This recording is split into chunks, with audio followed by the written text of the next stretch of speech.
Hey out there. This is Greg Colossale, and you're listening to the New World Podcast. This is episode 4 of the BackBeat story, the story of the BackBeat company in this series. This is number 4. This is probably going to be one of my favorites because it is the start, the moment I rent the space and I am alone in the free market. Check out my life. It's been amazing. Right here on the New World.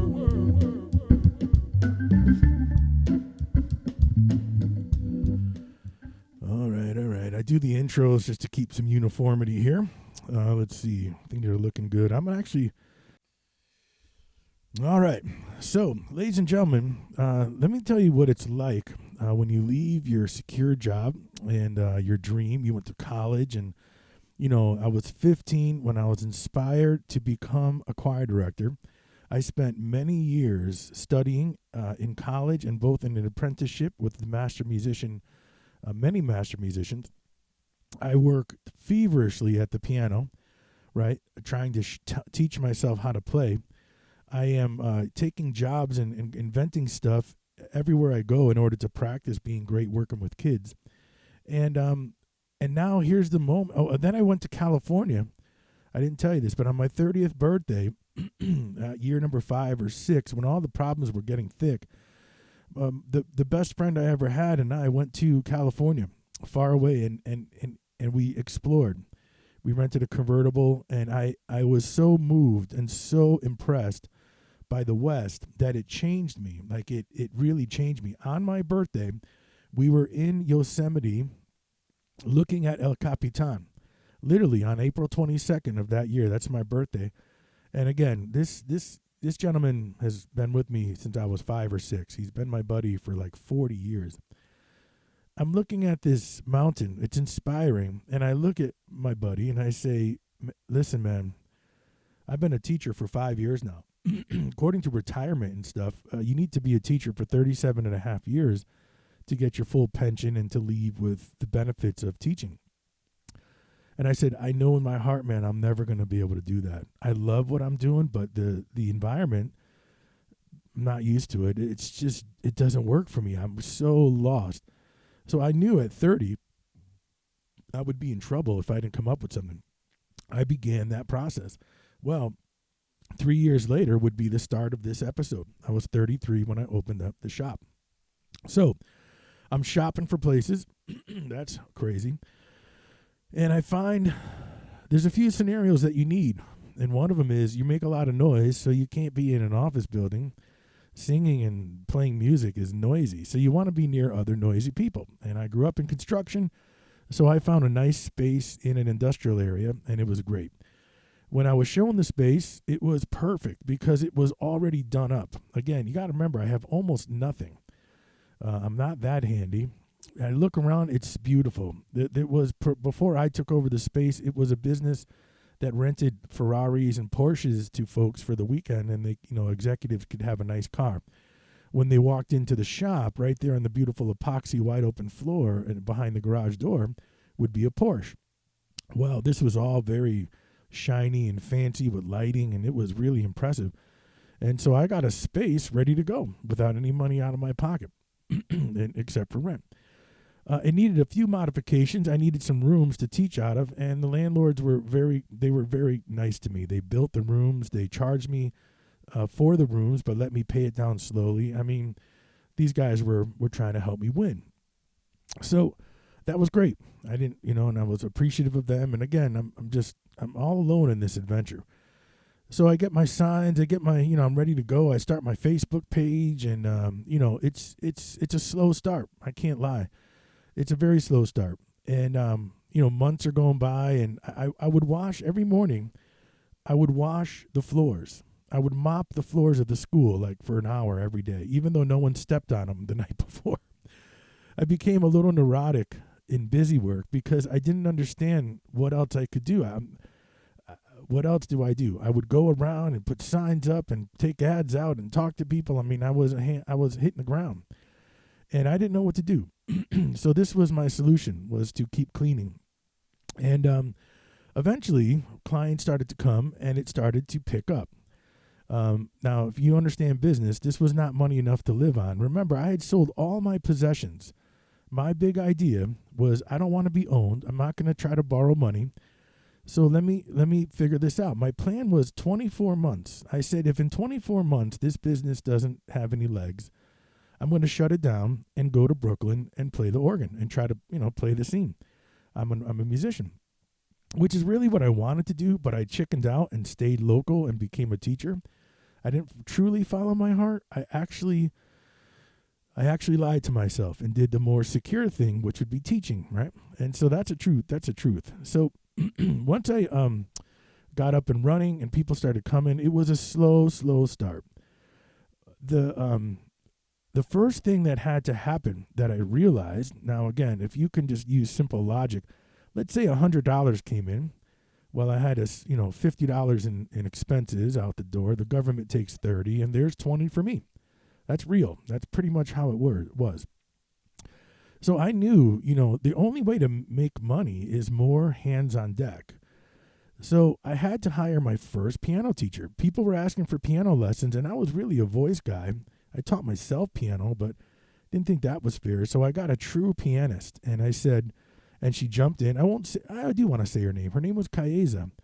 And Kaeza was a very, very gentle heart with a lot of talent and business savvy. And she was my first proud teacher. And I was elated. I was hugely elated. When someone else joins you in your adventure with their time, with their professionalism, with their need for money to survive, do you know, you'll never know what that feels like. I think everybody in America should know what that feels like. But it is a humbling and crazy thing, man. It's crazy. Now, it's different. I grew up in construction, so I'm not talking about a guy who needs a couple $100 and he's willing to spread the gravel for you. That's a little different, okay? This is an intellectual skill. This is a presentation of the self that you have to have so that the client is impressed. Usually, not that, I spread gravel my whole life, but the client isn't going to really watch every shovel throw. You sit with one of their children in a closed room all alone, you better be on your up and up. So Kaeza was the first person I ever did a background check on. I was very, very particular about making sure this person would be on the up and up. And she was. And it was a very amazing thing. I'm not sure how well we got along. I think, she was a headstrong person. I'm sure I wasn't the person that she wanted me to be, but she wasn't rude and she wasn't mean or evil or destructive in any way. So I secretly I admired her and I was so appreciative of her. And here we go. I got my first teacher in one of those rooms that the boys built for me. And it's starting to work. Well, now step number 2 is to really do what I do. And that is to build a choir, what I would call a show choir. I knew that I needed a group of kids to come around and sing with me because that's the only reason I did this. I still wanted to be a teacher, a singing teacher, and not the one-on-one. It's okay. The one-on-ones are cool, but they're not as rewarding to me as a group. And here they come. I started to recruit, and they were like, "Where's Mr. C? Where did he go?" Now, the problem, the scariest thing, and again, you're going to see this trend, I will admit, well, I won't admit anything. Excuse me. Let me just say it this way. Anytime I remember I left the school, right? I resigned. And there was no communication, and there was a changing of the guard, and the leadership was awesome. So, and it's like no one to blame. It's a bureaucracy. Bureaucracies are so big and so like a slow molasses moving down the wall. They have their own life. The people who are in bureaucracies, good, bad, indifferent, they are basically controlled by the bureaucracy. Okay, they can have a dream and they could say, "Oh my God, you're amazing. We're gonna have, I want every 10 minutes for BackBeat to sing in the microphone." Or something. It's never gonna happen. It's bureaucracy's rule over the individual and the group. Okay, but what I didn't like was they demonized me. And again, I'm seeing this pattern in my life. Okay, so I am lacking some social reality that doesn't remind me that once I make a move, once I leave and go to this next stage in my life and try something, that perhaps the group who I left, not every single person, just a couple, may tell that group there's something wrong with me, and that is why I'm not there. You see what I'm saying? I am a leaver. I leave, but I don't escape. I don't run. I don't. You know what I'm saying? There's a reason there's a leave going on, and I try to communicate. But you see how much I talk? I talk so much I have to use the internet to let it out. Nobody is as articulate as I am. Often, I hate to say it. Not that I'm not proud, but I don't understand when people can't talk, and therefore I'm confused. So it just recently, in my late 40s, have I been able to decode passive-aggressive messaging, right? If my roommate keeps putting a knife on, on the bathroom sink, I figure out, whoa, he's crazy. You know what I mean? Otherwise, I go, hey, whose knife is this? 12 times. Now, that's a bad joke or whatever, but I don't get this stuff. I don't live in that world. I only live in assertive, direct, clear communication. I don't want to live in what is this? What does this knife mean? Then you find out, I picked the tartar. I have really bad tartar. I used a knife to clean the tartar. You know what I mean? I don't want to even know. So when they demonize me, it doesn't matter. It doesn't matter. I don't even know who. But as I watch retired folks come back and say hi to their friends, because I left on, I didn't leave on bad terms. There was no fight. There wasn't no FU. I resigned. I did not, nothing bad happened. There was no blow up. The concerts were amazing. I did my job really well. They were very supportive of me publicly. They didn't publicly shame me or say I was bad. Everything was good. When I resigned, I knew I would miss them, and these are my friends. Almost 10 years. But when I went back to the school and some off times to see everyone, kinda, I didn't think it was bad, but it was, and I didn't understand that. See, because they have to politically use they have to handle the thousands of people. They might need to say things to help with that. So perhaps they made me into something that I wasn't. So by me coming back to the school, it defies that rumor or that thing, and now it's not working. So what happened really was, after about 9 years of teaching, I accumulated tax dollar stuff at my house. Slowly. It took a long time. Not anything massive. So this was like an uncomfortable thing for me, because I'm not a thief or a criminal. And I thought, well, I just want to be clean here. You know what I mean? I like to do things right. And I knew, honestly, I'm not even going to tell you, I can't remember what the objects were, but they're small, little, tiny musical objects, sound things, connecting things, wires and all that. So I went back and returned, I said, well, this was, I've had this, and so here, this isn't mine. And as I did a visit like that or two, and I would see my friends, a couple of my friends were happy to see me. They know that I think they know how much I loved them. Well, now they made a statement. I get a phone call from a leader, and they say, Greg, you can no longer, this is true, okay? You can no longer make visits to campus because you are distracting the children.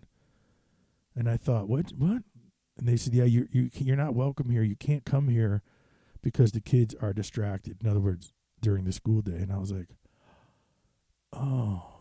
And then I was like, I respect it. I totally respect that. That is not really illogical. So then I said, well, is it okay after school? So the school is done, and not like I need to go there and hang there, but it's still where I just did 9 years of work. And the answer was no. This was the first time that I realized that I was different than a lot of people. This hurt me, but it's because I don't understand the social ways. I still don't. I still don't.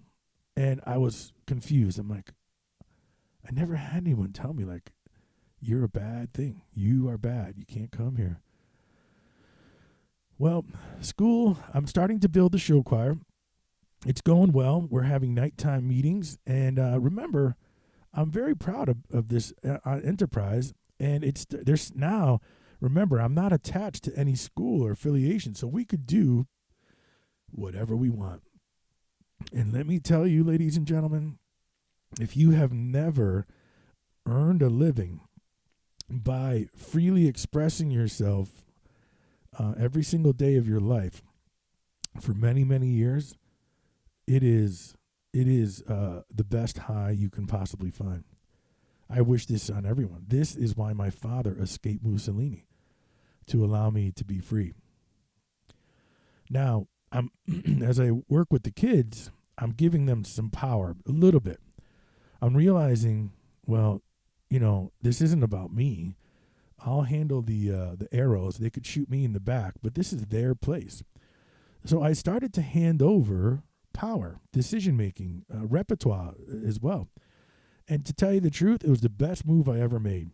Because when a kid has a song in their heart at 15, when it's really, really changing them or helping them, and they want you to know it, the passion, the conviction, the beauty of it's unbelievable.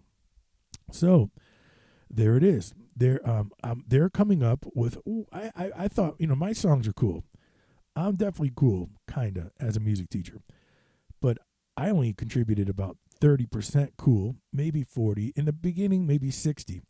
They started going with the other side, and their song choices were almost every time I agreed, almost, and they sang these songs with more vigor than anything I taught them. Why? Because it comes from them.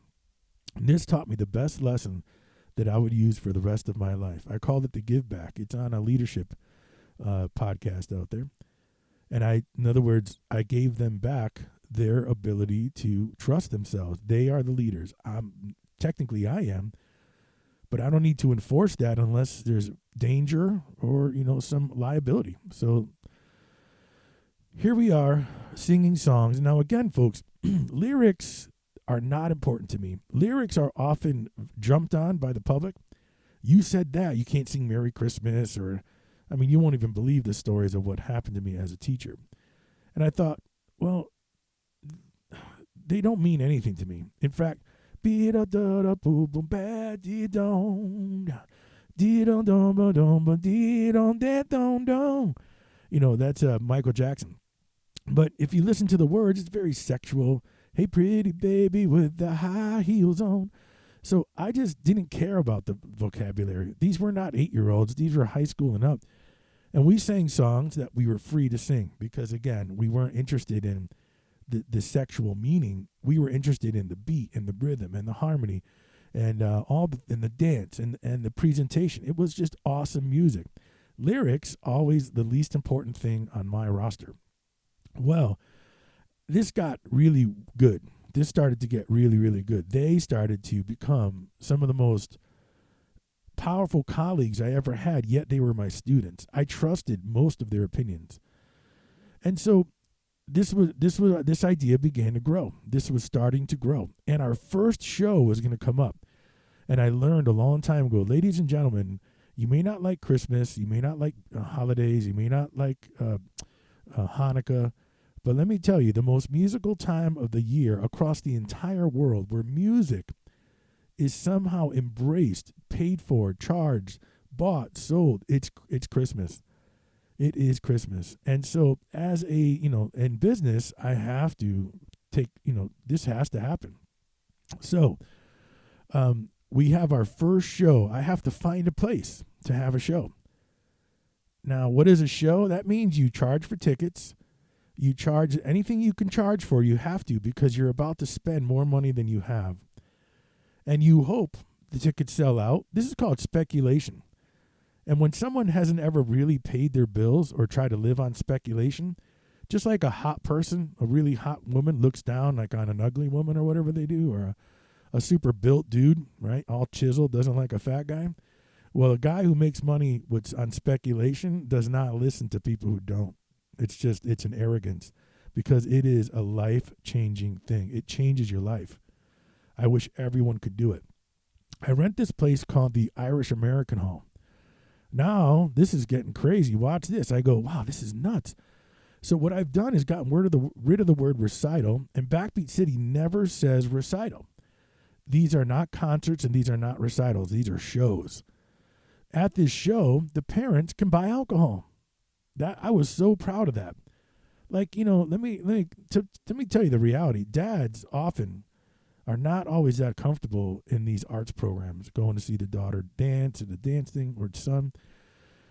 So my motto in my head was, kids working with professional musicians and the dads are going to love coming to my show. That was like secretly how I designed my whole school. Well, it worked because when you work a hard day and your son's like, Dad, you got to go to the show tonight. And he's like, humans are human. You give him a couple drinks and you sing some songs that are part of his life from his childhood, and it's going to have an impact on him. And because I have what you could diagnose as ADD or all this weird stuff, I know that my quick moving, my big picture is going to help men enjoy the night a little bit more. And I'm not knocking women. This is just a little thing that I designed. And I was right. Our Christmas shows, and I used the word Christmas. I think I said Christmas and holiday, and because it was truly a Christmas show. It was around Christmas time. We were singing a lot of Christmas music, and it didn't mean I hate or anything. I wasn't going to lie to you. You probably weren't going to hear that much Ramadan music. You know what I mean? So I didn't think it was bad, and it wasn't. Never, ever, ever did I have anyone say anything. And of course, in the same mix, because a lot of my families were Jewish, there is no hate. And this was just a moment. It wasn't religious. It was an American holiday called Christmas, and it's always been one of my favorite times of year. Well, the kids deliver in a way that I can't even believe. They're singing their brains out. And it's like a party because it doesn't feel like a school concert with all the rules and conservatism and appropriateness. We're ripping like Bruce Springsteen style. Santa Claus is coming to town. Mom and dad are drinking a glass of wine, giving you thumbs up. I used to have the parents who helped me were so cool. They'd get up and start dancing. The world that I created was so supported by the community. It was enough to walk around thinking that there was something very special going on, and there was. Why would I make podcasts? This won't die. It was a very, very amazing thing. Now our concerts are this Christmas show is so packed. There's so many people trying to go to this Christmas show that I don't have enough chairs. And so the dads, late at night, it was so packed you couldn't get from the stage area to the back of the room. It was too many people. So and the people who had no chairs were in the back of the room. It happened to be an ice storm, and my kind brothers were so awesome because they could see. I'm like, oh my God, I'm like 30 chairs too low. And so they went out and in like some storage unit during an ice storm, got the chairs. My God, it was tremendous. It was just tremendous. So our first show was a success. Now let me explain the business of music. You see, you can't just charge people to sing and not give them massive moments of excitement. So it was on, and we did it, and it was great. So now the spring is coming, and spring is going to turn more into the show choir stuff where you dance in all these costumes. And so I was new at this in private life, and I thought I got to buy the girls dresses. I hate to say it, but first you dress the girls, and then you dress the boys, because there's going to be 20 girls and 5 boys. And so girls, how do I say it in this day and age? Girls' image and girls' looks and girls' outfits and girls' bodies and girls' figures and girl are very, they stand out when you dress them up. Guys are usually going to be covered a little bit in a different way. So I went online. I think it was Craigslist. This was the biggest. They made fun of me, and I think they still make fun of me, but they were awesome. They haven't hurt me. I found 24 dresses in Indiana online for something like $40 each or something like that. Now, you got to understand how broke I am. So I go, oh, my God, I've never paid for something this big. Like, this is going to be $1,000 investment into something weird. So the only thing I could do to make it make sense was charge them. So if I bought them for 40, I had to sell them to the kids for 60. There's the only way, and I did, or something like that. I don't remember the numbers. I buy these dresses. I don't even know anything about girls. I had no sisters. They weren't measured. Nobody measured hips and waists and busts, and I didn't know. I don't even know how this worked. In come the dresses, and by the grace of God, they work. I don't know what the girls did. I didn't ask any questions, but the girls then had these red dresses. The guys would be in tuxedos. I think I can thank JT Gamo back in the day, a tuxedo place in Connecticut, who was very kind to me. As I said, do you got some old tuxes? And so the boys were in tuxedos.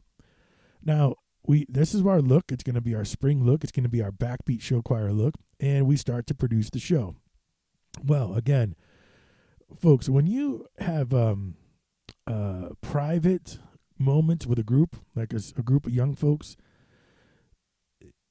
where they can't get in trouble, there's no principal, they're like, it's like they're at your house, but you're a different relationship to them. You're not her parent. You're not his parent's neighbor. You're a trusted guy in the community who's handling their most precious cargo ever, their children, and whose connection is so beautiful that it's been one of the biggest accomplishments of my life. So I learned that these kids were hurting. Not these kids, but all kids. And so I implemented something that was taught to me by my youth group director. I feel like I should say his name, but I hope it wouldn't be offensive. I'm going to say his name. Growing up in the town that I grew up in, I was influenced so heavily, not just by Mr. E, my teacher, my choir teacher, but at the same time, someone who taught me love and healing and gentleness and the beauty of music and the beauty of togetherness. And he did it through the auspice of Christianity, was my youth group director, Johnny Vasilina, who lives in far away now. And every time we went to youth group, we would do activities and stuff and talk about important stuff spiritually. And then the most important part to us, the kids, the high school kids in youth group, at the end of the night, he would light a candle, put it in the center of the room. We would all lay down on the carpet, lay on top of each other if we were, comfy and cozy, and couches and pillows. And it was a beautiful, and the leadership was there, the 4 or 5 different adult leaders. And Johnny would play guitar.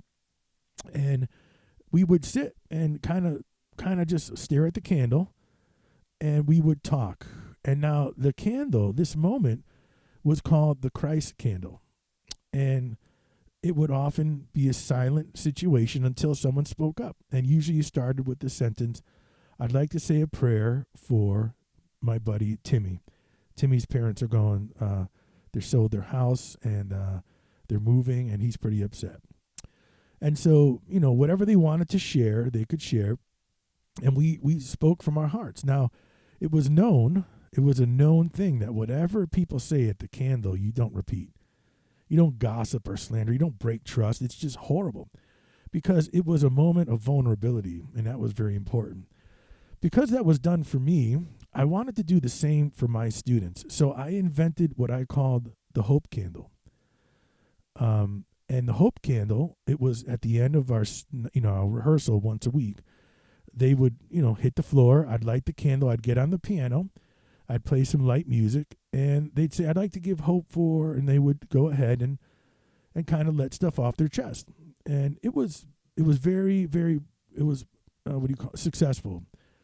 Everybody would be loving to each other. If they were scared of something, maybe their first death. You got to remember, kids experience death for the first time, often, in childhood. And I got a lot of those. And so as they shared, it would be this bonding experience that I didn't do with everybody. They were pretty much over 15 years old. And so then after the It could be 10 minutes. Sometimes it could go 45 minutes because they couldn't stop. They were ripping in. And so then we would stand up and end with a song. And again, Johnny would use Christian-ish church songs, which was beautiful. I didn't have any problem with them. But I didn't do that in the school. I sang Amazing Grace.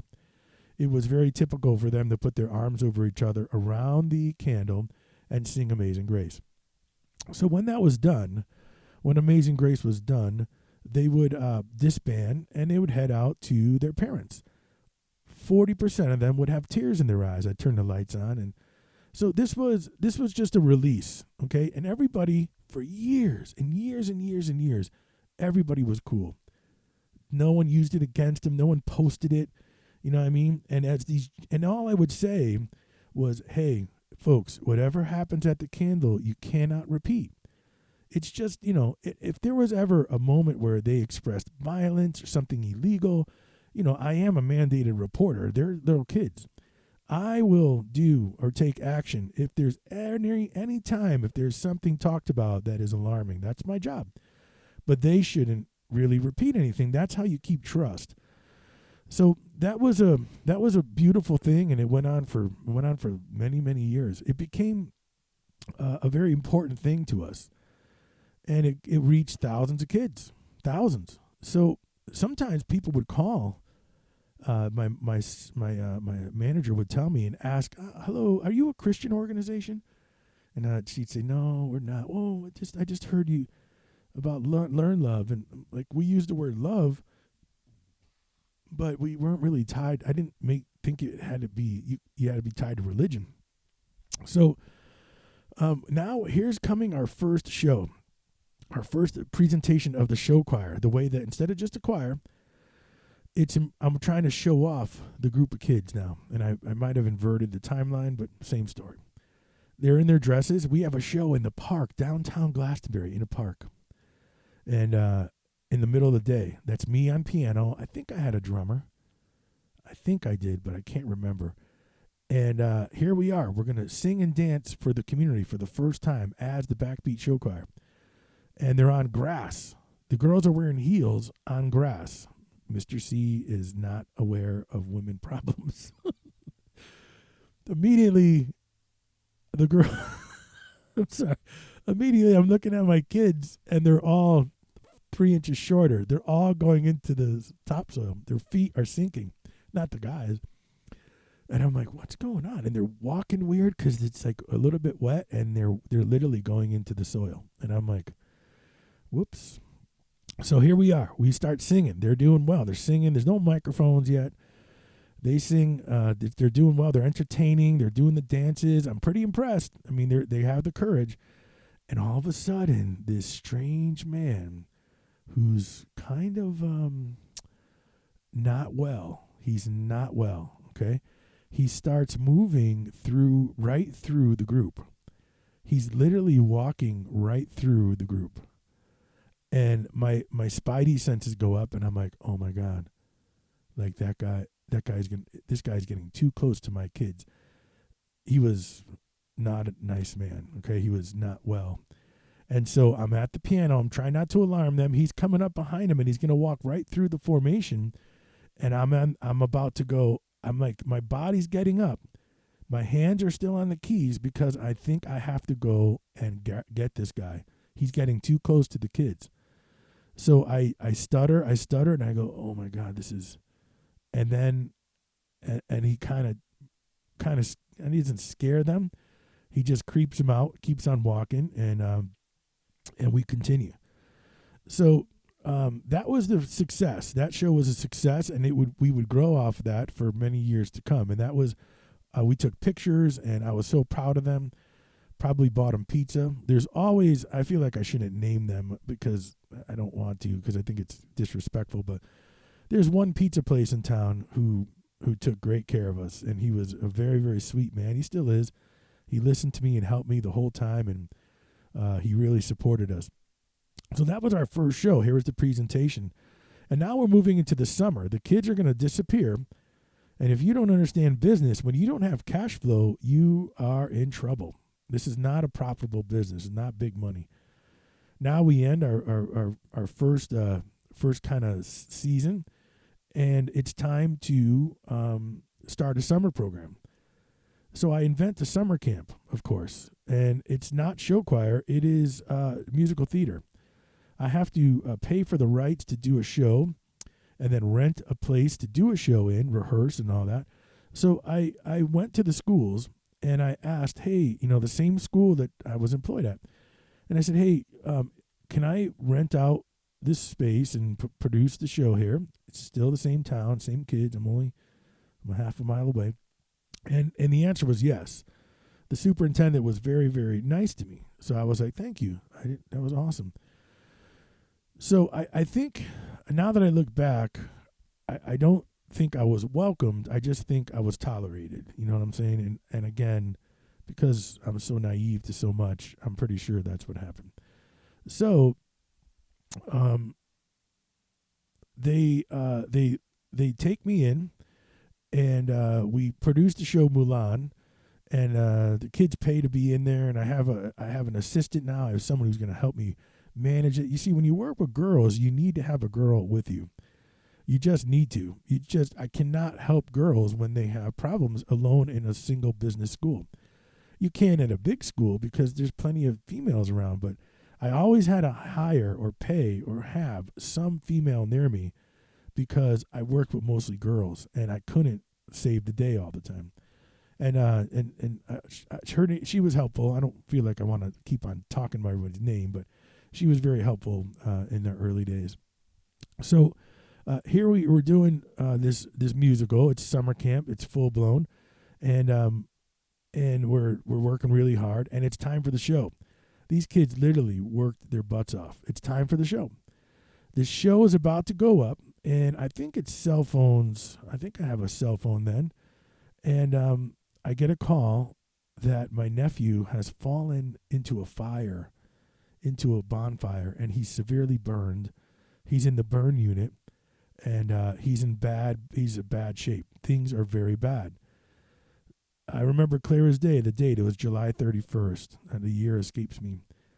And for the first time in my life, I made a decision that that I didn't understand I had to make. I looked at my crew, very competent people, and the students, and I said, guys, this is our first night, and this is our first musical, and this is our first show, this is our first summer. Blah, blah, blah. My nephew has an emergency. He fell into a fire. I can't be here. I have to go to him. If I have to do what's right, and what's right is to go to him. And I did. And they ran the show, and it was a success, and I watched the movie, and it was one of those moments in your life where you really panic. and I did the right thing. Well, I go back, camp ends, and I go back and tend to the room and ready to hand back this space. And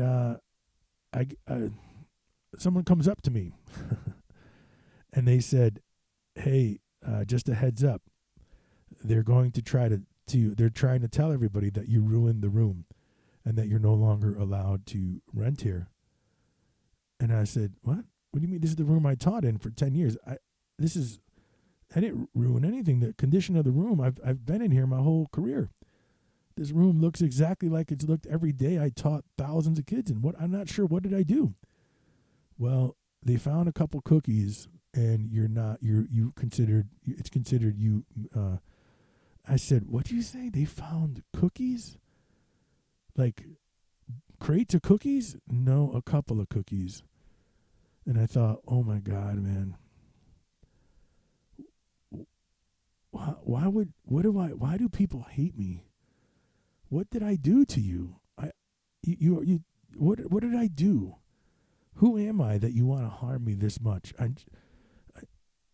Okay, and I knew that's when I found out I would no longer be able to rent the space.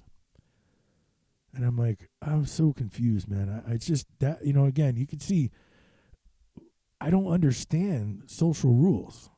You see, if you don't do whoever they are, this isn't just this group. I'm learning it's everywhere. If you don't follow through on the hive mind thinking, you are going to pay the price. The hive mind, they will turn the bees on you or something. I don't even know how to explain it. So I'm crying inside. I'm like, I paid the bills. You know how hard it is to come up with thousands of dollars? I'm like, isn't this a win? Mr. C, who was once your employee, who you made clear wasn't good, he's still here providing service for the same clients that we both love, and it doesn't even cost the school anything. In fact, Mr. C is now paying. He's now paying the school. But again, all of this it doesn't matter, because behind this energy is control and something horrible, just something horrible. I don't get it. Well, I digress. So it's now the next year, and they come back in the fall, and I'm like, remember I said it's the 2-year goal, 24 months. It's coming up now, and I take a good look at the business, and I go, oh my God, we're growing. So I go to the landlords. It just so happened, this is why I believe the way that I believe. I believe in God. It just so happens the business next door to us, right on the other side, was completely fraudulent criminal business. And long story short, they did illegal things, took money, didn't produce the contract, did something crazy. They got the media went after them, and they were doing naughty stuff. They ran out of the space. They went out of there, and they were like a remodeling business. So you would walk into their office, and it was all remodeled to impress you, to show you what they could do in your house, in your basement, I think.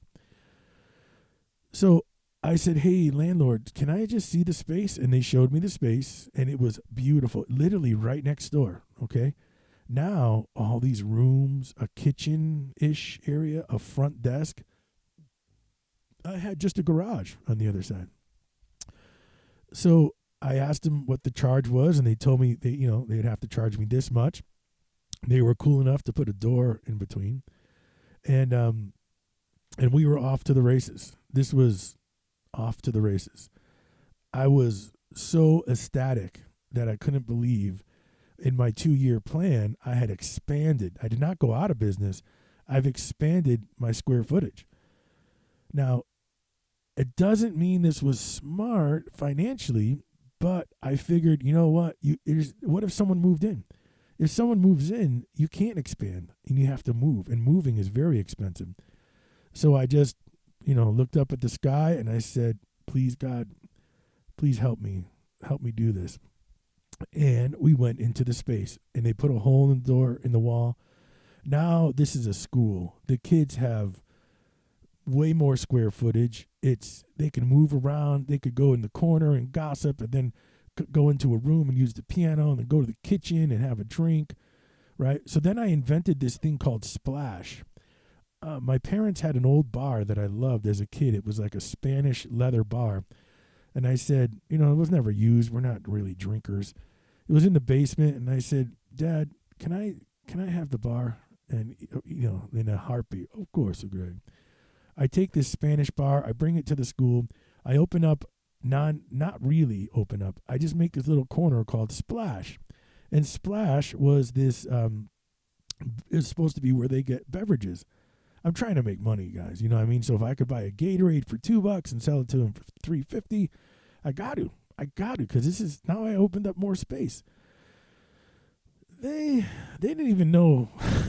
This is how bad it was. They didn't walk around and were like, Splash is amazing. I love Splash. They didn't even know it was there. They just took drinks and, I don't know, maybe put the honesty policy. But anyway, it was my plan to have food and drink and have an account, and they could eat, they would put money on the account. This is all part of my dream at BackBeat City. So we expand, the word is out, and more people start coming. More and more people start coming. So because of the amount of time I have been talking, I'm going to move on to the next episode. So let's slowly cut this one out. And I'm going to tell you, make sure you go to series number 5, because this story is going to get really good, really good. All that. Let's cue the music here. Let's see. Oh, it's a little sluggish. Let's see if it works. There it is. All right, ladies and gentlemen, I'm Greg Colossale. I just like saying this. That's why I make you listen to it. And this has been the new one.